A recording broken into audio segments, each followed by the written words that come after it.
तुम्ही खात असलेलं पनीर खरंच अस्सल आहे? महाराष्ट्रात या पनीरवर वर्षभरासाठी बंदी.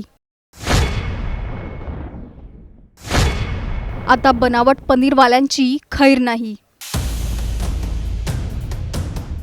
पनीर नाव ऐकताच पनीर बटर मसाला, मटर पनीर, पनीर टिक्का असे अनेक पदार्थ डोळ्यांसमोर येतात. घरापासून ते हॉटेलपर्यंत, वाढदिवसापासून ते लग्न समारंभापर्यंत पनीर हा अनेकांचा आवडता पदार्थ आहे. पण तुम्ही जे पनीर खाताय ते खरंच दुधापासून बनलेलं असतं का, की त्याच्या नावाखाली तुम्हाला काहीतरी वेगळंच दिलं जातं आहे? ग्राहकांच्या याच प्रश्नाला उत्तर देण्यासाठी महाराष्ट्र सरकारने मोठा निर्णय घेतला आहे. राज्यात आता ॲनालॉग पनीर अर्थात नॉन डेअरी पनीरवर थेट 1 वर्षाची बंदी घालण्यात आली आहे. हा निर्णय नेमका का घेण्यात आला? ॲनालॉग पनीर म्हणजे नेमकं काय? ते आरोग्यासाठी किती धोकादायक आहे? आणि तुम्ही अस्सल आणि बनावट पनीर कसं ओळखणार? जाणून घेऊया या सविस्तर रिपोर्टमधून. त्यासाठी हा व्हिडिओ शेवटपर्यंत पहा आणि टाइम्स नाऊ मराठीला लाईक, फॉलो आणि सबस्क्राईब करा. महाराष्ट्रात अन्न आणि औषध प्रशासनाने भेसळीविरोधात मोठी कारवाई केली आहे. राज्याचे अन्न सुरक्षा आयुक्त तुकाराम मुंढे यांनी ॲनालॉग पनीरच्या उत्पादन, साठवणूक, वाहतूक, विक्री आणि वापरावर पुढील 1 वर्षासाठी बंदी घालण्याचे आदेश दिले आहेत. या निर्णयामुळे राज्यातील hotel, restaurant, cloud kitchen, caterers आणि अन्न व्यवसायाशी संबंधित सर्वांनाच या नियमांचं पालन करावं लागणार आहे. सगळ्यात आधी समजून घेऊया ॲनालॉग पनीर म्हणजे नेमकं काय. हे दिसायला अगदी अस्सल पनीरसारखं असतं, पण ते दुधापासून तयार केलेलं नसतं. त्यामध्ये दुधातील नैसर्गिक फॅटऐवजी स्वस्त वनस्पती तेल, हायड्रोजनेटेड फॅट, स्टार्च आणि इतर दुग्धेतर घटकांचा वापर केला जातो. त्यामुळे हे उत्पादन तयार करण्याचा खर्च खूप कमी येतो. म्हणूनच बाजारात हे पनीर अनेकदा अस्सल पनीरपेक्षा निम्म्या किमतीत विकलं जातं. उदाहरणार्थ, जिथे अस्सल दुधाच्या पनीरची किंमत प्रति किलो 400 रुपये किंवा त्याहून अधिक असते, तिथे ॲनालॉग पनीर फक्त 200 ते 250 रुपयात उपलब्ध होतं. कमी किमतीचा मोह आणि जास्त नफा मिळवण्याच्या उद्देशाने काही ठिकाणी हेच पनीर ग्राहकांना अस्सल पनीर म्हणून दिलं जात असल्याचं प्रशासनाच्या निदर्शनास आलंय. याच कारणामुळे अन्न सुरक्षा आयुक्तांनी कठोर पावलं उचलली आहेत. अन्न सुरक्षा अधिनियम 2006 अंतर्गत हा आदेश लागू करण्यात आला आहे. यापुढे ॲनालॉग पनीरला पनीर म्हणून विकणं किंवा ग्राहकांची दिशाभूल करणं हा गंभीर गुन्हा मानला जाणार आहे. या निर्णयाचा सर्वात मोठा परिणाम हॉटेल व्यवसायावर होणार आहे.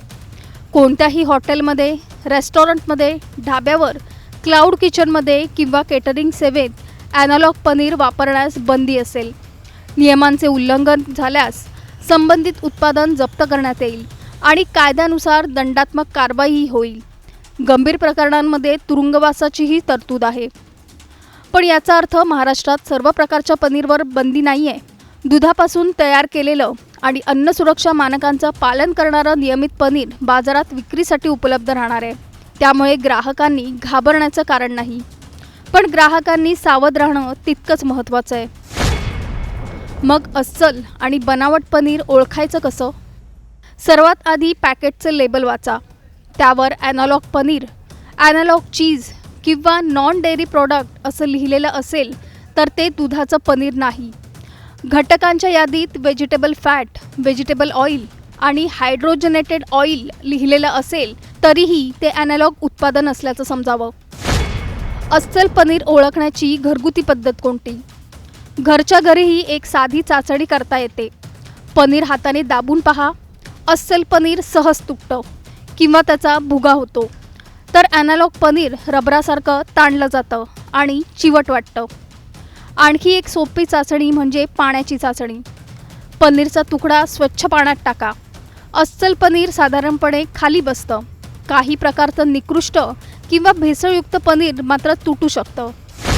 अर्धा लिटर दुधापासून किती पनीर तयार होतं? साधारण अर्धा लिटर दुधापासून 100 ते 250 ग्रॅम पनीर तयार होतं. पण हे प्रमाण दुधाच्या प्रकारावर आणि त्यातील फॅट किती आहे यावर अवलंबून असतं. फुल क्रीम म्हणजे म्हशीचं घट्ट दूध असेल तर त्यात फॅट जास्त प्रमाणात असतात. म्हशीच्या अर्धा लिटर दुधापासून साधारण 100 ते 125 ग्रॅम पनीर तयार होतं. जर टोन किंवा कमी फॅट असलेलं दूध वापरलं तर अर्धा लिटर दुधापासून साधारण 80 ते 100 ग्रॅम पनीर तयार होतं. भारतात पनीरची मागणी किती आहे? भारतात पनीरची मागणी दिवसेंदिवस वाढते आहे. सध्या भारतीय पनीर बाजाराचं मूल्य 72,000 ते 73,000 कोटी रुपयांपेक्षा जास्त आहे आणि हा बाजार दरवर्षी 11% ते 14% वेगाने वाढतोय. भारतात दरवर्षी सुमारे 6 ते 6.5 दशलक्ष मेट्रिक टन पनीरचा वापर होतो. शाकाहारी लोकांसाठी प्रोटीनचा प्रमुख स्रोत म्हणून पनीरला वाढती पसंती मिळते. तसंच हॉटेल्स, रेस्टॉरंट आणि ऑनलाईन फूड डिलिव्हरीमुळे याची व्यावसायिक मागणीही वाढली आहे. त्यामुळे बाजारात भेसळीचं प्रमाण वाढू नये यासाठी सरकारने ही कठोर भूमिका घेतल्याचं सांगितलं जात आहे. या निर्णयानंतर राजकीय आणि व्यावसायिक वर्तुळातही चर्चा सुरू झाली आहे. ग्राहकांच्या आरोग्यासाठी हा निर्णय आवश्यक असल्याचं काहींचं मत आहे, तर दुसरीकडे काही व्यावसायिकांनी स्पष्ट नियम आणि जागरूकता वाढवण्यावर अधिक भर द्यायला हवा अशी भूमिका घेतली आहे. एक मात्र निश्चित, आता महाराष्ट्रात बनावट पनीरला कायद्याचा चांगलाच फटका बसणार आहे. त्यामुळे ग्राहकांनीही स्वस्ताच्या मोहात न पडता काय खरेदी करतोय, काय खातोय आणि पॅकेटवर काय लिहिलंय हे काळजीपूर्वक तपासणं अधिक महत्त्वाचं ठरणार आहे. तर आता प्रश्न तुमच्यासाठी, तुम्ही हॉटेलमध्ये किंवा बाजारातून पनीर घेताना त्याचं लेबल, गुणवत्ता आणि घटक तपासता का? ॲनालॉग पनीरवर घालण्यात आलेली ही 1 वर्षाची बंदी ग्राहकांच्या आरोग्यासाठी योग्य निर्णय आहे असं तुम्हाला वाटतं का? तुमचं मत आम्हाला खाली कमेंटमध्ये नक्की सांगा आणि चॅनलला सबस्क्राईब करायला विसरू नका.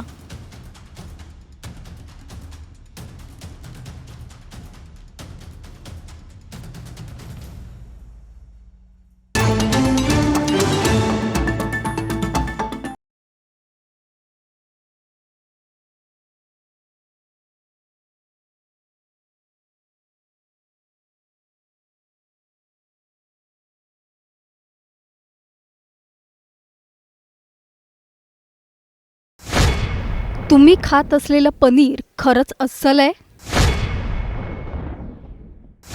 महाराष्ट्रात या पनीरवर वर्षभरासाठी बंदी. आता बनावट पनीरवाल्यांची खैर नाही. पनीर नाव ऐकताच पनीर बटर मसाला, मटर पनीर, पनीर टिक्का असे अनेक पदार्थ डोळ्यांसमोर येतात. घरापासून ते हॉटेलपर्यंत, वाढदिवसापासून ते लग्न समारंभापर्यंत पनीर हा अनेकांचा आवडता पदार्थ आहे. पण तुम्ही जे पनीर खाताय ते खरंच दुधापासून बनलेलं असतं का, की त्याच्या नावाखाली तुम्हाला काहीतरी वेगळंच दिलं जात आहे? ग्राहकांच्या याच प्रश्नाला उत्तर देण्यासाठी महाराष्ट्र सरकारने मोठा निर्णय घेतला आहे. राज्यात आता ॲनालॉग पनीर अर्थात नॉन डेअरी पनीरवर थेट 1 वर्षाची बंदी घालण्यात आली आहे. हा निर्णय नेमका का घेण्यात आला? ॲनालॉग पनीर म्हणजे नेमकं काय? ते आरोग्यासाठी किती धोकादायक आहे आणि तुम्ही अस्सल आणि बनावट पनीर कसं ओळखणार? जाणून घेऊया या सविस्तर रिपोर्टमधून. त्यासाठी हा व्हिडिओ शेवटपर्यंत पहा आणि टाइम्स नाऊ मराठीला लाईक, फॉलो आणि सबस्क्राईब करा.